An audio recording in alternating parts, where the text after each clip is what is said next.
And so establishing good relationships with community partners, I think is really helpful. And you can get some of those people to work with you on your drug court, making sure resources are available, and having people know where the resources are. And so I can't urge enough the importance of having community support. Yeah, and one of the things that I did when I became a mental health court judge, got together and brought as many resource people that you can. And we all met, I think Cecile was there, housing, is a big part. Housing is a big part. And we just brought everybody together so everybody can talk to each other because there was no communication at all.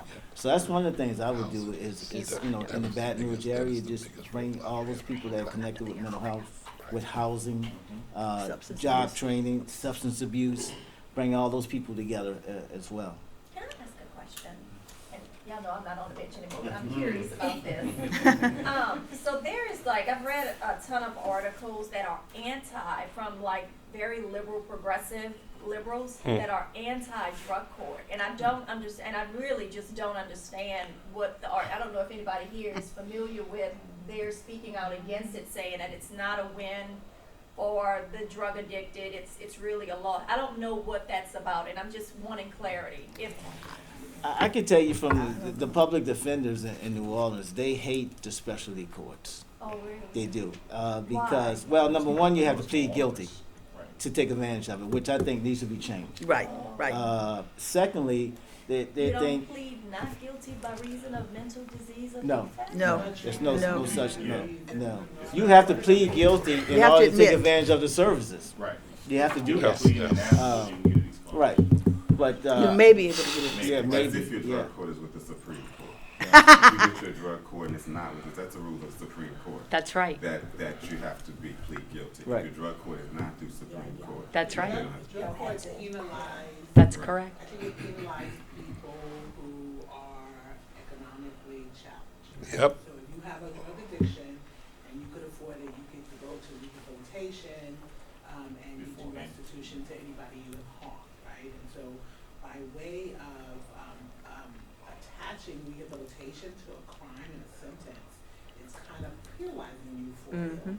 And so there's this thought that in this country, if you are dealing with addiction and you have money to deal with it, then you don't have to commit a crime to get some Right. And I think part of this conversation mental health with, we go and we have these conversations. I feel like in Louisiana, until we address our education system, we are always going to be dealing with this because there are ways to address the stigma attached to mental health.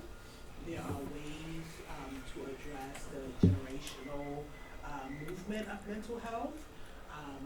We don't have conversations with the community about embracing the mental health of families.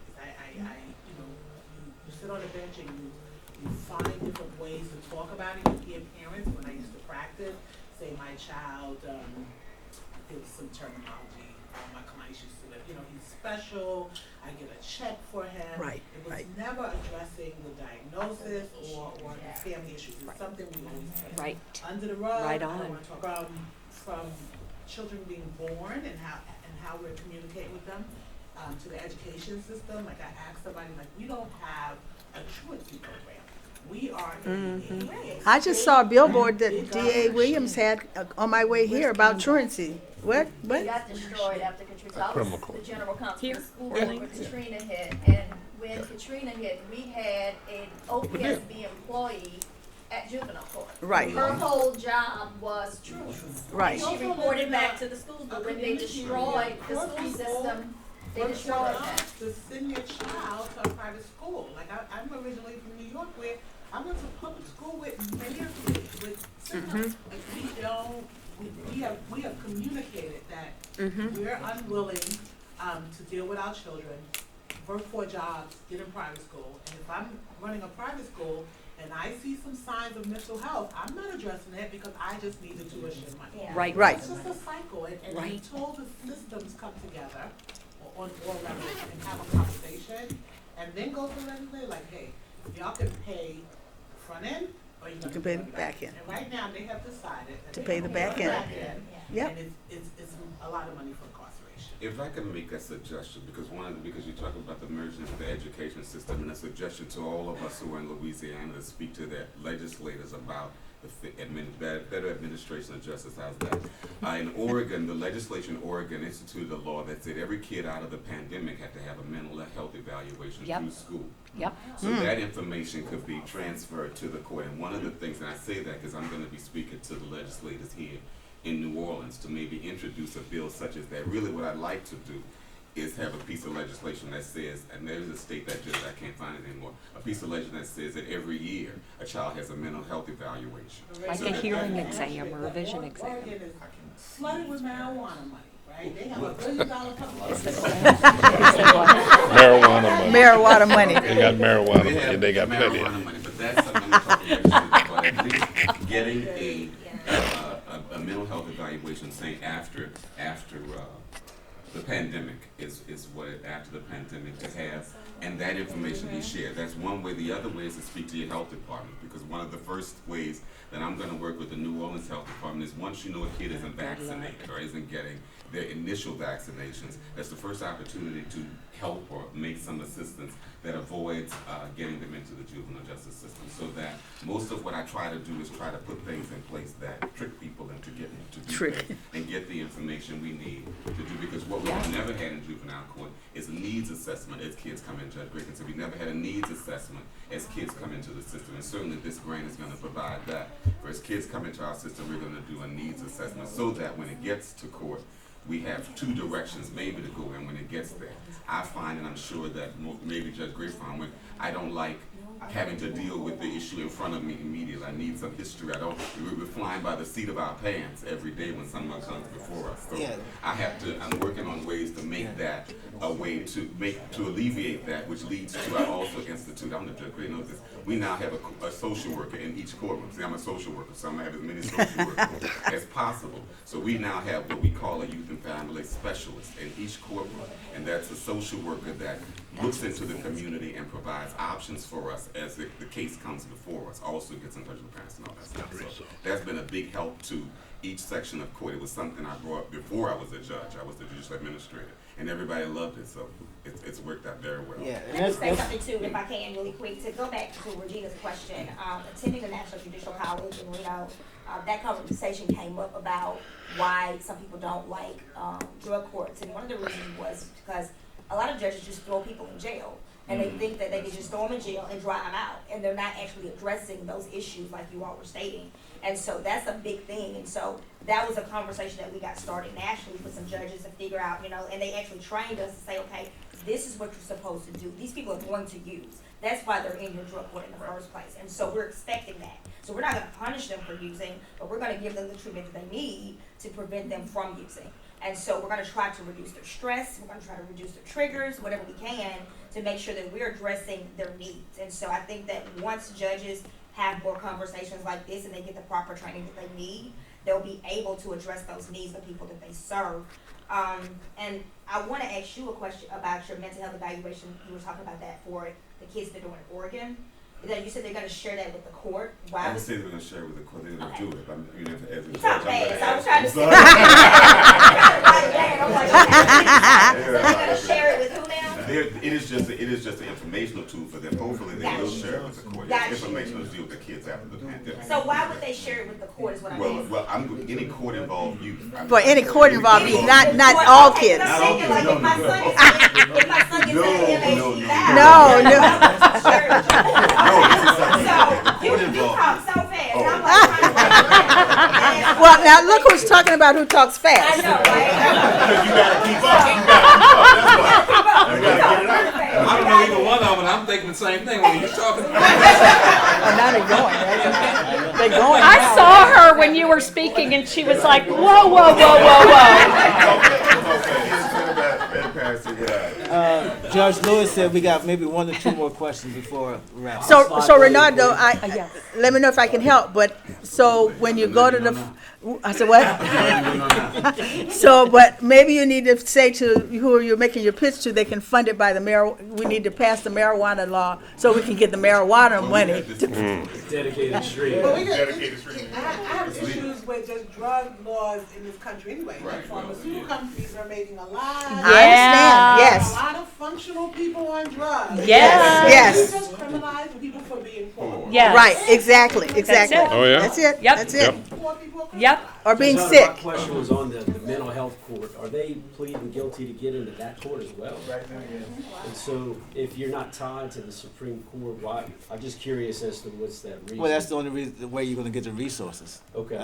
Unless you have an independent source, but, to do it. But then again, you know, if the person, but then that's where you have to work with the DA too. Yeah, see, in Baton Rouge, I think we're lucky enough that Hill Moore is, I think Hilliard is good at that. Yeah. he right? recognizes it and he'll move them around and Right. most of the time the DAs are, at least my experience, if they've got everybody up straight, they're back on them as they're doing fine, they'll just dismiss the charges. Correct. And I think that would be for some of them, but I didn't know if that you needed that kind of stick and carrot approach. Well, you know, you're the judge, you're always the stick. Yeah. You know, you're always the stick, you know, and I tried to if I had to use the stick and then something's going on, Right. you know, something is not working, you know. But, you know, I tried, you know, and I used to tell my staff, look, you guys are the carrot. You guys got to give them the service, connect them. Only get me involved if you need to stick. You know, other than that, you know, I'm up there and like Kern said, you know, you're relating to them, you know, but you keep that stick in your back pocket. You But know, every as now much and as then you can. have to be the But every now and encouragement. then, No, but you also have to be the encouragement, so, They want to see that smile. From right, from the Correct. judge. Oh, yeah. Because ultimately, they are trying to satisfy the judge, and Correct. so There you they go. they it's want like to I see said, that. more so in mental health court than the other courts. You know, because other people, because you know, it's a hustle for them. You know, but for mental health, it's a different story. It's a totally different story. It's like Cecile said, they want to be productive, like all of us. They want to be functional. You can go have a chat with Don Johnson. He has been very active with AOT in Baton Baton Rouge. Yeah, Yeah. yeah. He could, tell you how y'all could expand that because, like I said, Orleans Parish is free. All you gotta do is file a petition. I also think for defendants who are in front of you and you were able, with the board, you were able to identify some things from the affect, the way they're communicating with you. When somebody brings up competency in the criminal realm, it's not a wholesale competency. It's whether they can Assist in participate the defense, in the roles. right. But I think how we communicate with defendants that we can identify from goes a long way, right? Words matter, and I'm using the terminology crazy. I hate the word competency. Like I try to communicate in a way where I'm not saying you're this person and I'm that person. I think that's important, especially since we're not going to, especially in New Orleans, we have a crisis on our hands. So the wait list, once somebody is found incompetent, That's the it is issue. like up to 120 That's- people in the state where you are sitting in jail. Exactly. After a judge has found you incompetent, just wasting away. And so I think Can't that get to it's Jackson, important to see them often. Don't let them just be in jail waiting. I put them on my docket at least once a month, and try to communicate in a way where they feel like you understand they're going through something, because you don't know their history as it relates to mental illness. A lot of them have not been diagnosed. They don't know what's going on. So I want to say your responsibility, right? We get the identification. You're getting the identification. They're going to see you perhaps before any psychiatrist, if you can even find a psychiatrist. But the responsibility is to push then the system to meet the need. It's sort of like I was a victim of a really horrible crime. I went to court for 5 years. 17 times. And the jurors were like, we're kind of in awe that you kept coming. What made you keep coming? And I said, because I'm responsible for the next victim if I don't. The blood of the next victim, I believe, is on my hands if I didn't keep going for 5 years. So you're getting the identification piece without a doubt. But and I think you all have the ability to push the system to meet the need. I mean, to have a wait list of 120, I mean, that's an issue. What's the point of the identification if we can't get them into the cart? I used to always say it's insane to, it made us And you look may build crazy the to cart in your identify courthouse. people with a problem Yeah, and then not be able to treat it. That was just do it. inhumane. And so I was like, okay, if you don't have treatment, I don't want to be diagnosing all these kids with all these problems, because the diagnosis is going to follow them for the rest of their Yes. lives. And so if we Yep. diagnose people, then we got to be prepared to Yep. treat them. But I'm gonna say my little itty bitty court in Hancock County, he identified and he built the cart in the court. They come to court, they go right upstairs to us. That's what you're gonna come see, because that is success.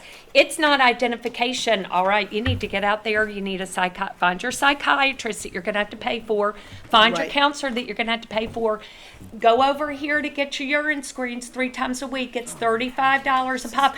And, oh, you don't have transportation, I'm sorry. We're doing it all in the court, and that might be part of the answer. I mean, I could spend days telling you the issue, but what is the answer? And that's really what we're here for. We want to make a difference. That's why we're all doing what we do. You wouldn't have done this if you didn't. Right. So you may have to just build your cart. I know Kern's, but working on that. So I think we're getting a hook. yeah. I think so. Oh, we are? Oh, Not really. oh. Not really? We need to move on. That's what I mean. Thank you all for being here, for being interested. Yeah, yeah. Thank you. Just Thank for you being so much. interested. Thank you. I don't want to say we need to move on. We need, this is a foundation, the structure of the conference. If you look at your agenda, you see that we have working lunches. call you right So, back. the ideal Call you right way back. for us to proceed would be to use this panel presentation as a foundation upon which to build over the course of the next 3 days, and to take the ideas into the lunch sessions and actually start working on how do we operationalize these ideas for our individual purposes in our respective jurisdictions, as well as collectively for the whole system in the context of access to justice. So we're gonna have a 15-minute break, or maybe roughly 10-minute break, set up for our next presenter, and you're welcome to get some refreshments, use the restroom. Thank you so much again to our distinguished panel. All right. Absolutely.